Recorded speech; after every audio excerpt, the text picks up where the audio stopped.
Саламатсыздарбы, урматтуу радио каармандар. Сиздер Азирети пайгамбарыбыз Мухаммад саллаллаху алейхи вассаламдын өмүр баянынын кезектеги чыгарылышын тыңдай аласыздар. Студиядан мен Абдурахман Абдубалиев. Азирети Исмаилдин тукумунан. Тоораттын бир аятында Алла Таала Азирети Мусага алар үчүн Исраил уулдарынын бир туугандары арасынан сен сыяктуу пайгамбар чыгарамын. Жана сөздөрүмдү анын оозуна саламын. Жана ага буйруган барлык нерсени аларга айтат, деп айткан. Бул аяттагы Исраил уулдарынын бир тууганы деп эсептелген Азирети Исмаилдин тукумунан келе турган бир пайгамбарга ишарат кылынууда. Азирети Исмаил тукумунан келген жалгыз пайгамбар бул пайгамбарыбыз Мухаммад саллаллаху алейхи вассалам. Мындан тышкары, алдагы Азирети Муса сыяктуу бир шарият менен келет. Ошондой эле бул аятта келе турган пайгамбардын сабатсыз боло турганы белгиленүүдө. Тооратта айтылган бул пайгамбардын Азирети Иса алейхиссалам же Азирети Юша алейхиссалам болушу таптакыр мүмкүн эмес. Анткени бул пайгамбарлар Исраил уулдарынан. Мындан тышкары көптөгөн маселелер боюнча Азирети Иса алейхиссалам эч качан андай жаңы өкүм алып келген эмес. Ал Азирети Муса алейхиссаламга баш ийип, аны ээрчиген. Азирети Юшанын Азирети Мусага окшобогону айдан ачык. Анткени ал жаңы шарият менен келген эмес. Куранда бул тууралуу төмөнкүдөй аят келген. Чындыгында биз кудум фараонго пайгамбар жибергенибиз сыяктуу силерге да күбөлүк берүүчү болгон бир пайгамбарды Мухаммад саллаллаху алейхи вассаламды жибердик. Музаммил сүрөсү 15-аят. Деп Азирети Муса менен пайгамбарыбыз Мухаммад саллаллаху алейхи вассаламдын ортосундагы окшоштук баян кылынууда. Инжилдин кабарлары, Фараклит. Иоанн Инжилиндеги бир аятта мындайча айтылат. Масих Иса, мен өзүмдөн жана силердин жаратканыңарга баратам. Эмнеге дегенде, силерге ачык чечмелөөнү алып келе турган Фараклитти жиберсин деп кетип баратам, деди. Фараклит чынчылдыктын өзөгү, чын менен калпты бири-биринен толугу менен айырмалоочу деген маанини билдирет. Ырас, пайгамбарыбыз Мухаммад саллаллаху алейхи вассалам жогорудагы сапаттарга ээ. Анткени өлүү дилдер жалгыз ал алып келген чындык аркылуу терилген. Ал адамдардын туура жолго жетиши үчүн каражанын карш уруп күрөшкөн. Мына ошол Азирети Иса кабар берген Фараклит келген. Ал Аллахтын акыркы элчиси пайгамбарыбыз Мухаммад саллаллаху алейхи вассалам эле. Иоанн Инжилинде дагы мындай деп айтылат. Эгерде мени сүйсөңөр, буйруктарымды аткарасыңар. Мен жаратканыма жалбарам. Жана ал силерге башка колдоочуну, чындыктын рухун, Фараклитти берет. Ал силер менен дайыма бирге болот. Эми кезеги менен Инжилдеги төмөнкү аяттарды карайлы. Фараклит ушундай ыйык рух. Жараткан аны менин атыман, тактап айтканда пайгамбар катары жөнөтөт. Ал силерге баардык нерсени үйрөтөт. Жана мен силерге айткан нерселерди кайра эсиңерге салат. Фараклит келгенде мен үчүн күбөлүк берет жана силер да мага күбөлүк бересиңер. Мен силерге чындыкты айтып жатам. Кеткеним силерге жакшы болот. Анткени эгерде мен кетпесем, анда силерге Фараклит келбейт. А мен кетсем, анда аны жөнөтөм. Фараклит келгенде бүткүл ааламды жаңылыштыктарынын айынан айыптап, аларды тарбиялайт. Ааламдын көсөмү. Иоанн Инжилинин 14-бөлүмүнүн 30-аятында мынтип айтылган. Иса мындай деди. Эми мен силерге көп сүйлөй албаймын. Анткени бул ааламдын көсөмү келе жатат. Менде анын эч нерсеси жок. Забурдун 72-бөлүмүнүн 8-аятында жана анын уландысында төмөнкүдөй айтылат. Анын падышачылыгы деңизден деңизге жана дарыядан жердин эң аягына чейин жетет. Чөл тургундары анын алдында тизе бүгүп, душмандары топурак жалашат. Таршиштин жана адалардын өкүмдарлары салык алып келишип, Шейба жана Шебанын өкүмдарлары белек алып келишет. Баардык өкүмдарлар ага тизе бүгүп, жана баардык тайпалар ага кулдук урушат. Анткени ал кедей кембагалга, бечарага жана жардамчысы болбогондорго кутулуш берет. Муктаждарга жана жардыга ырайым кылып, багар көрөрү жокторду куткарат. Адамдарды зулумдуктан куткарып, алардын каны өз назарында кымбат баалуу болот. Ал жашайт, жана ага Шеба алтынынан берет. Ага дайыма дуа кылып, аны күнүгө даңташат. Ысымы күн токтогонго чейин түбөлүктүү болуп, адамдар аны менен берекелүү болушат. Бардык адамдар аны берекелүү деп айтышат. Кызганыч жана көрө албастыгы ашынган кечээги бүгүнкү жөөт менен христиандардын бардык бузууларына карабастан, азыркы Тоорат менен Инжилде пайгамбарыбыз Мухаммад саллаллаху алейхи вассаламдын пайгамбарлыгына тиешелүү көптөгөн белгилерди, кабарларды табууга болот. 5-бөлүм. Пайгамбарыбыз Мухаммад саллаллаху алейхи вассаламга пайгамбарлык милдеттердин берилиши. Пайгамбарыбыз саллаллаху алейхи вассаламга кайыптан үн угула башташы. Пайгамбарыбыз саллаллаху алейхи вассалам 38 жашка келгенде кайыптан кээ бир үндөрдү угуп, ажайып жарык нурларды көрө баштайт. Кээде ага «О Мухаммед» деген табышмактуу үндөр угула баштайт. Бирок сүйүктүү пайгамбарыбыз Мухаммад саллаллаху алейхи вассалам бул нерселерди ошол учурда толугу менен түшүнө алган эмес. Антсе да ушул окуялардын маанисиз жана жөн эле нерсе эместигин билчү. Бул аны күнү түнү ойлончу болду. Пайгамбарыбыз Мухаммад саллаллаху алейхи вассаламдын ушундай абалы туура 1 жылга созулган. Чын түштөр. Ал 39 жашка келгенде чын түштөрдү көрө баштайт. Күндүз боло турган окуялар түнкүсүн уйку соонун ортосунда көзүнө көрүнүп, билдирилип турган. Тагыраак айтканда, түнү көргөн түштөрү ошол түн өтүп таң атканда таң шууласындай жаркырап, ачык айкын чындыкка айланчу. Пайгамбарыбыз саллаллаху алейхи вассаламдын ыйык кабар алышына даярдык болгон бул окуялар туп-туура 6 айга созулган. Жалгыздыкты каалашы. Пайгамбарыбыз Мухаммад саллаллаху алейхи вассаламдын ыйык руху ушул 6 айлык убакыттан кийин жап-жалгыз болууну каалайт. Көпчүлүктүн арасынан оолак болуп, ой жүгүртүү менен убактысын өткөрүү анын эң чоң тилеги болчу. Себеби анын руху жашаган коомунун адеби зулумдугунан буулугуп кеткен эле. Ошол себептүү ал Меккеде аз калып, ар дайым адамдардан алыс, ээн талаада терең ой жүгүртүү ичинде жүрүүчү. Ошол жалгыздыкта тоодон, таштан, жер асмандан ааламдын эмне үчүн жаралгандыгын, келечек максаттарынын эмнеден экендигин сурачудай абалга келген. Бирок анын ушул суроолоруна Хира тоосунун аскалары, учу кыйырсыз чөлдөр, күн, ай, жаркыраган жылдыздар, асманда кабылган булуттар жооп бере алчу эмес. Ал ошол суроолоруна жооп таба албастан, акылы айран болуп, нечен күн, нечен түндү ойлонуу менен өткөрчү. Ушул абал аз же көп, дээрлик бардык пайгамбарлардан башынан ыйык кабар алышынан бир аз мурун өткөн. Азирети Муса пайгамбарлыгынан мурда 40 күнгө чейин Тур тоосунда адамдардан алыстап, орозо тутуу менен өткөргөн. Азирети Иса тып-тынч бир токойдо 40 күнгө чейин адамдардан алыс жерде жаратканга кулчулук кылган. Пайгамбарыбыз саллаллаху алейхи вассалам Хира тоосунда.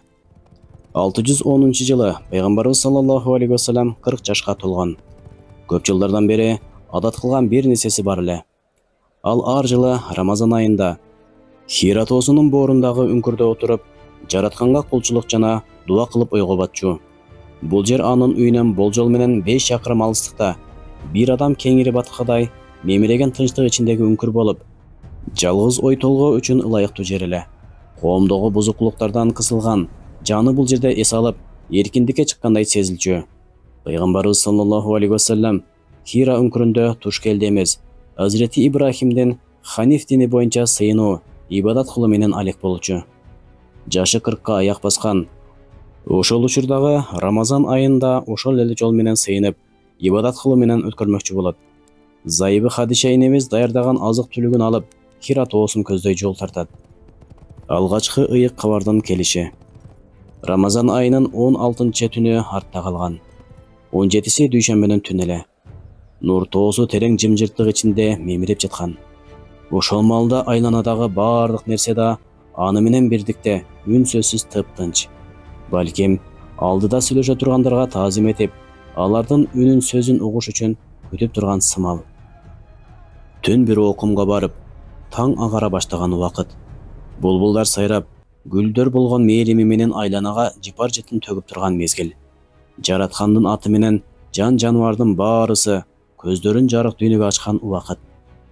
Ыйык кабар периштеси Жебирейил абдан кубанычтуу болуп турган. Себеби ал эң акыркы улуу пайгамбар менен, пайгамбарлардын пайгамбары саллаллаху алейхи вассалам менен биринчи жолу көрүшмөк. Күткөн убакытта келди. Кабарчы периште Жебирейил алейхиссалам ошол убакта жарашыктуу адам кейпинде. Айланага жыпар-жыт чача, көзү ялткан жарык нур берип, пайгамбарыбыз Мухаммад саллаллаху алейхи вассаламга көрүнөт. Жагымдуу жана айбаттуу үнү менен «Оку» дейт. Пайгамбарыбыз саллаллаху алейхи вассалам таң калгандан коркуп кетип, «Мен окуганды билбеймин» деп жооп берет. Жебрейил периште аны кучактап, бооруна кыскандан кийин «Оку» дейт. Пайгамбарыбыз саллаллаху алейхи вассалам кайра жооп берет: «Мен окуганды билбеймин». Жебрейил периште аны экинчи жолу кучагына кысып, кое бергенден кийин кайра «Оку» дейт. Бул жолу да пайгамбарыбыз саллаллаху алейхи вассалам «Мен окуганды билбеймин, эмнени окуйун?» деп сурайт. Ошондо периште Алла Тааладан алган жана элчисине тапшырууга милдеттенген Алак сүрөсүнүн алгачкы 5 аятын башынан аягына чейин окуду. «О Мухаммад, бардык жаратылышты жараткан эгеңдин аты менен баштап окугун. Ал инсанды коюу кандан жараткан. Окугун. Сенин эгең адамзатка калем менен жазууну үйрөткөн өтө берешен. Ал инсанга билбеген нерселерди үйрөттү». Аңтан калган жана чочуган пайгамбарыбыз саллаллаху алейхи вассалам айтылган аятты ар бир сөзүнө чейин кайталайт. Түшүрүлгөн аяттар Аллахтын элчисинин саллаллаху алейхи вассаламдын жүрөгүнө, дилине жайгашкан эле. Ошол убактагы милдети бүткөн Жебрейил периште заматта көздөн кайын болот. Жараткандын кабарын алуу убагында толкунданган жана коркунуч ичинде титиреген Аллахтын элчиси саллаллаху алейхи вассалам үңкүрдөн чыкты да Меккени көздөй жөнөдү. Жолдо келе жатып, бир топ таң калыштуу окуяларга дуушар болду. Тоо, таштар жана дарактар «Ассаламу алейкум, эй Аллахтын элчиси» деп ага салам берип, берилген ыйык вазифасы үчүн аны куттуктап жатышты. Үйүнө кирген пайгамбарыбыз саллаллаху алейхи вассалам болуп өткөн окуянын таасиринен дене бою титиреп, сүйлөй албас абалга келди. Аны таң калып тосуп алган кайрымдуу аялы Хадиша энебизге бир гана «Менин үстүмдү жапкыла» дей алды. Анын сөзүн эки кылбай келген зайыбы ушул сөздү угаары менен эч нерсе сурабастан пайгамбарыбыз саллаллаху алейхи вассаламды төшөгүнө жаткырып, үстүн ороп чылгады. Хирада жалгыз калууну каалаган пайгамбарыбыз саллаллаху алейхи вассалам эми өз үйүндө өз ойлору менен алпурушуп жаткан эле. Бир убактан кийин уйкудан турду. Аз болсо да көңүлү жай алгандай. Хадиша энебизге башынан өткөндөрдү айтып берип мындай деди: «Мен коркуп жатам, Хадиша. Мага бир кырсык болушунан коркуп жатамын». Зайыбы Хадиша анын бул абалында корко турган эч нерсе жок экендигине көзү жетип, коопсуз экендигин мындайча билдирди: «Эч кандай коркуп, күмөн санаштын кереги жок. Эч качан капаланба. Аллах сага окшогон бир кулун эч качан уятка калтырбайт. Мен сенин ар дайым туура сүйлөрүңдү билемин. Аманатты көз карагындай сактайсың. Туугандарың менен жакшы мамиледесиң. Коңшу колоңдор менен сый урмат ичиндесиң. Бейбечараларга жардам бересиң. Ач, кедей кембагалдарга үйүңдүн эшигин ачып, аларды сый конок кыласың. Жамандык, кырсыкка учурагандарга дайыма жардам бересиң. Чыдамкай бол. Аллах алдында мен сенин пайгамбар болооруңан үмүт кыламын». Пайгамбарлардын жиберилиш максаты. Пайгамбарлар өз ара даражалары менен айырмаланган, бирок баары тең Алла Тааланын чоң сыйына арзыган тандалган инсандар болгон. Алла Таала өзү аларды тарбиялап, жүрөктөрүнө жалгыз өзүнөн башка нерселердин киришине мүмкүндүк берген эмес. Бардык пайгамбарлар сыяктуу эле пайгамбарыбыз Мухаммад саллаллаху алейхи вассаламдын жүрөгүнө да Алла Тааладан башка эч бир нерсе уялаган эмес. Оба, башка нерселер анын тунук аң сезимин булгаган эмес. Ал көзүн ачканда аны гана көргөн. Бул дүйнөдөн өтүп бара жатып дагы аны көрүп, «О Аллахым, эбегейсиз бийик достугуңду каалаймын» деп айткан. Бул тууралуу Азирети Айша энебизге кулак төшөйлү. Аллахтын элчиси саллаллаху алейхи вассалам кээде ооруп калганда мага келип, «Дуа кыл» дечү. Мен болсо колум менен анын куттуу колунан кармап, ошол колунун берекеси менен шипа үмүт кылып дуа кылчумун. Акыркы жолу ооруп калганда да ошентип колунан кармайын десем, ал колун шарт тартып алып, «О Аллахым, эбегейсиз бийик достугуңду каалаймын» деп дуа кылды. Белгилүү болгондой, Аллахтын элчиси саллаллаху алейхи вассалам эми жер бетиндеги досторду эмес, чыныгы досу болгон Алла Тааланы каалаган эле. Ошентип, келиши жана кетиши мына ушундайча өмүр өткөргөн пайгамбарлар, айрыкча пайгамбарыбыз Мухаммад саллаллаху алейхи вассалам дүйнөгө эмне үчүн келди эле, кайсыл максат менен жиберилген эле? Бул маселени кайсы жактан алып карасак дагы теманын маанилүүлүгү өзгөрбөйт. Анда кезеги менен баяндайлы. Кулчулук. Оболу пайгамбарлардын жөнөтүлүш максаты адамзаттын жаратылыш максаты менен бирдей. Алда болсо Алла Таалага кулчулукта болуу. Бул жөнүндө Алла Таала Куранда "Мен жин менен инсанды жалгыз өзүмө гана кулчулук кылсын деп жараттым" деп ачык айтат. Зарият сүрөсү 56-аят.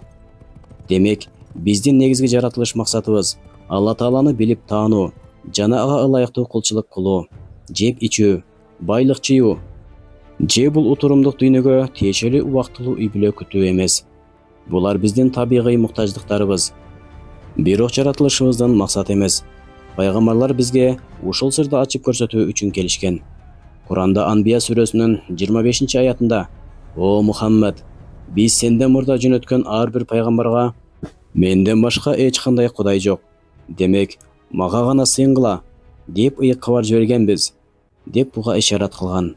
Дагы бир аятта: "Акыйкатта биз ар бир үммөткө Аллахка сыйынгыла жана шайтандан алыс болгула" деген ыйык кабар менен бир пайгамбар жөнөткөнбүз. Аллах алардын бир бөлүгүн туура жолго салды. Ошондой эле алардын бир бөлүгү адашууга туура келди. Демек, жер жүзүн айланып, өз пайгамбарларын жалганчы дегендердин акыбеттери кандай болгонун көргүлө деп айтылып, пайгамбарлардын жөнөтүлүш максаты буттардан алыс болуп, Алла Таалага кулчулук кылуу жолунда адамдарга жол башчы болуу экендигин айтылган. Пайгамбарыбыз Мухаммад саллаллаху алейхи ва салламдын өзгөчөлүгү. Биздин сүйүктүү пайгамбарыбыз саллаллаху алейхи ва салламдын башка пайгамбарлардан кээ бир айырмачылыгы бар. Ал бардык адамдарга мээрим катары жөнөтүлгөн. Адамдарды дагы, жиндерди дагы Алла Таалага кулчулук кылууга чакыруу милдетин алган болчу. Абдулла бин Масуд разияллаху анху башынан өткөн бир окуяны төмөнкүчө баяндайт. Бир жолу пайгамбарыбыз саллаллаху алейхи ва саллам менен чогуу сапарга чыккан элек. Менин айланама бир тегерек сызып туруп: "Сен мындан чыкпа" деп өзү кетип калды. Көп өтпөй күрөкүү үндөрдү уга баштадым. Аллахтын элчиси саллаллаху алейхи ва салламга бирдеме болбогой эле деп кабатырландым. Бирок мага "Мындан чыкпа" деп кеткени үчүн ордумдан кыймылдаган жокмун. Бир аздан кийин Аллахтын элчиси саллаллаху алейхи ва саллам келди. Мен уккан үндөрдүн себебин сурадым. "О Аллахтын элчиси, бул коркунучтуу добуштар эмне эле?" Ал мага жооп катары: "Жин топтору мага иман келтиришип баш ийишти.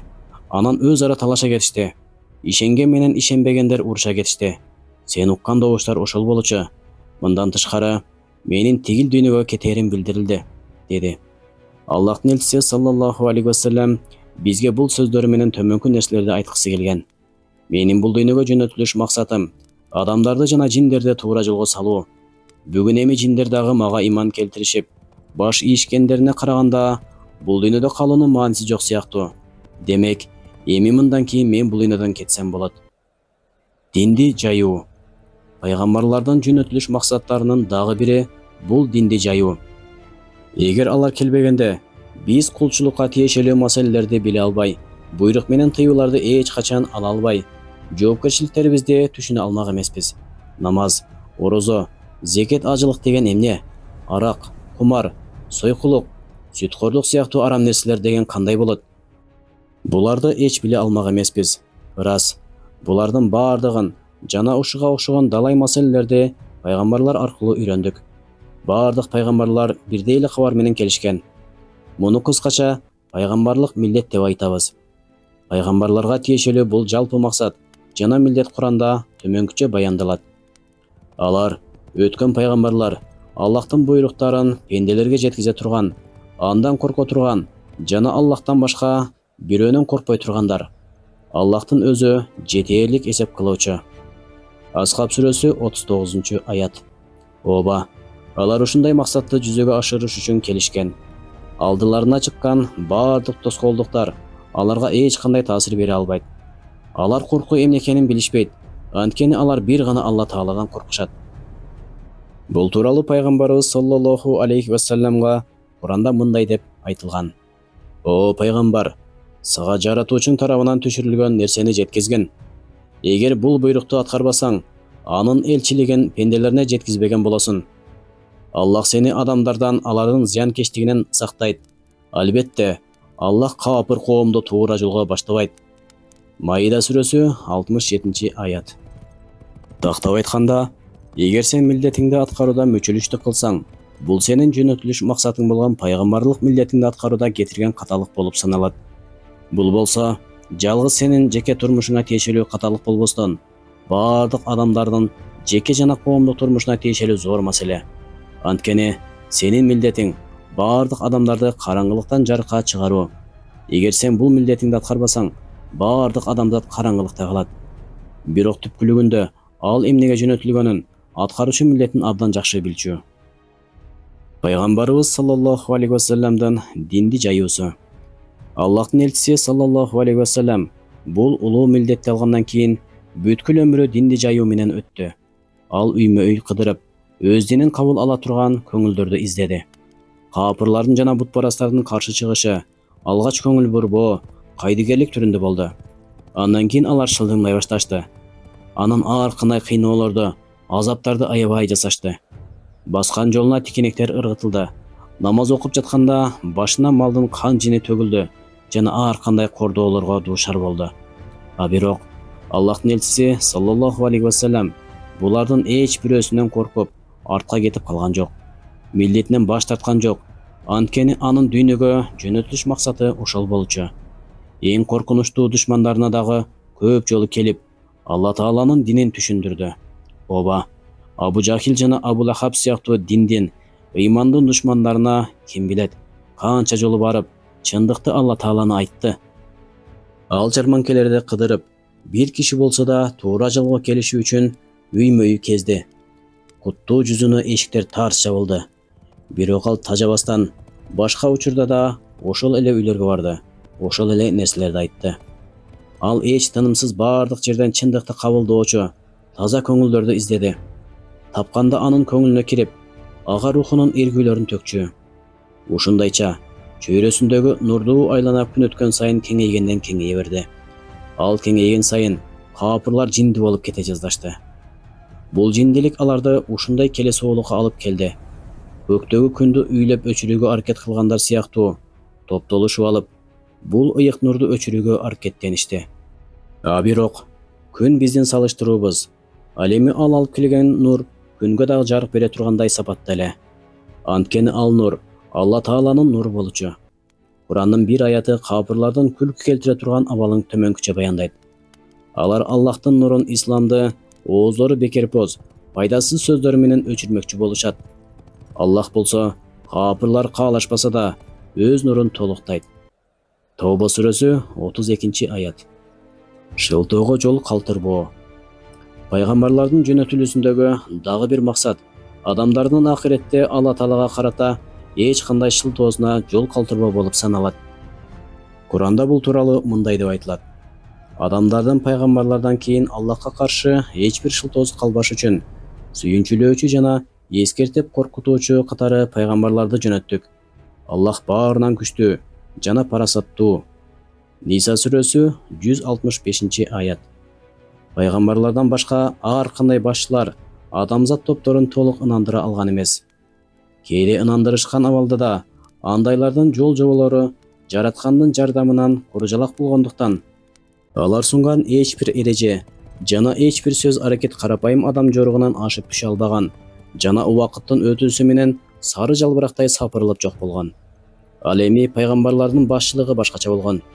Алар айтып өткөнүбүздөй, түбүнөн эле атайын ушул улуу милдет үчүн даярдалышкан жана жашоолору өзүнчө эле чоң өрнөк болгон.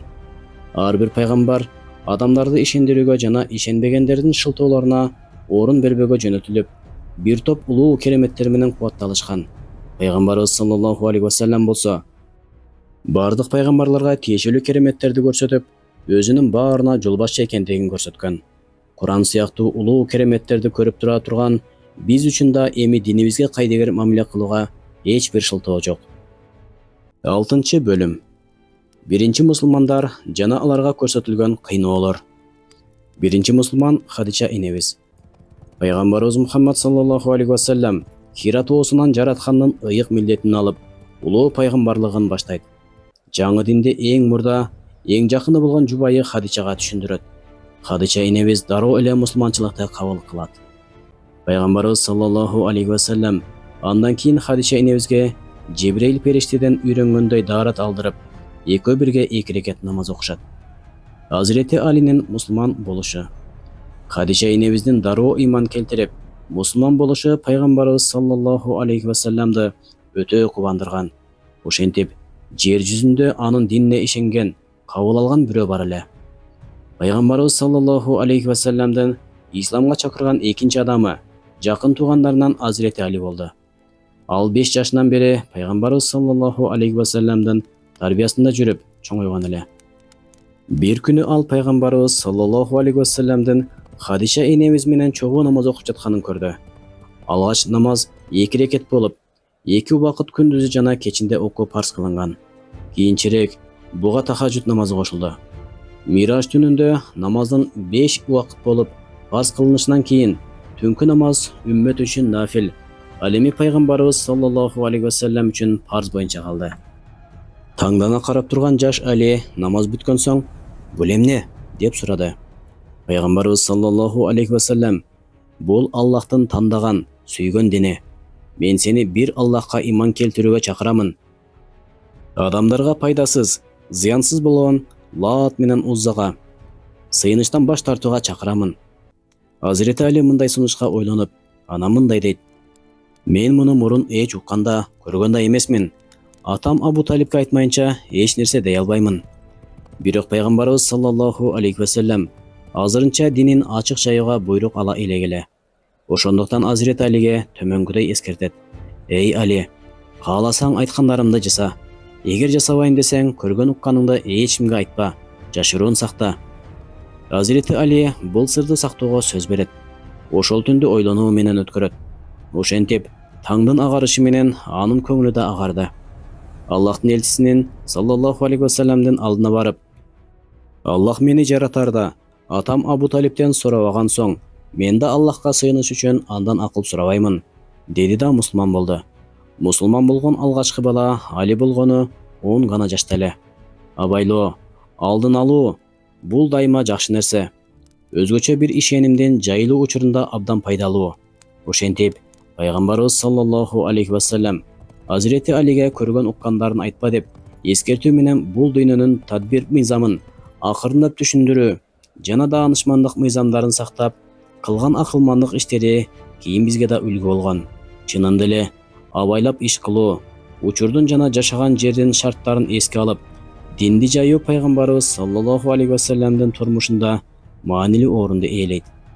Бул мезгилде ыйман жолун катары менен Хадича энебиз, Азирети Али, андан соң пайгамбарыбыз саллаллаху алейхи ва саллям асырап алган Зайд бин Хариса разияллаху анху өз ыктыярлары менен тандап алышат. Ата энеси Алинин изинде. Пайгамбарыбыз саллаллаху алейхи ва саллямды көлөкөсүндөй ээрчиген Алинин мындай абалы ата энесин сарсанага түшүрүп, ойлондурбай койгон жок. Өзгөчө энеси Фатима баласынын мындай чечкиндүүлүгүнөн корко турган болду. Күйөөсүнө: "Абайла, уулуң Мухаммед менен көп жүрөт, башына бир бале келбесин", деди. Абу Талип түшүнүктүү адам эле. Абалды пайгамбарыбыз саллаллаху алейхи ва саллямдын өзүнөн билейин деген ой менен бир күнү Али менен пайгамбарыбыз саллаллаху алейхи ва саллямдын артынан барат. Алар Меккенин четиндеги бир жерде намаз окуп жаткан жеринен жолугат. Пайгамбарыбыз саллаллаху алейхи ва саллямдан: "Эй бир тууганымдын уулу, бул эмне деген дин?" деп сурайт. Пайгамбарыбыз саллаллаху алейхи ва саллям: "О агам, мен туура жолго чакырамын. Сен буга баарынан ылайыктуусуң. Айкелдерге сыйынуудан баш тартып, жалгыз Аллахка иман келтир", деген сунушун айтат. Бир азга ойлонуп тургандан кийин Абу Талип мындай дейт: "Мен эски динимден кайта албаймын. Бирок сен өз диниңди уланта бер. Аллахка ант ичип айтамын, мен тирүү турганда сага эч ким тийише албайт." Анан уулуна карап: "Уулум, сен туткан дин эмне дин?" деп суроо узатат. Али: "Атаке, мен Аллахка, анын элчисине жана ал Аллах тарабынан эмне алып келсе, ошолордун баарына ишенип, ыйман келтирдим. Ага кошулуп, аны менен чогуу намаз окудум", деп жооп кайтарат. Абу Талип: "Эй уулум, агаңдын уулунун алып келген динне өз ыктыярың менен киришиң абзел. Ал сени жакшылыктарга гана үндөйт, чакырат. Ага башый деп пайгамбарыбыз саллаллаху алейхи вассаламды да, Алини да кубандырат. Урматтуу радио каармандар, ушуну менен кезектеги берүүбүз соңуна келип жетти. Уктурууну даярдаган Абдурахман Абдывалиев. Саламатта калыңыздар.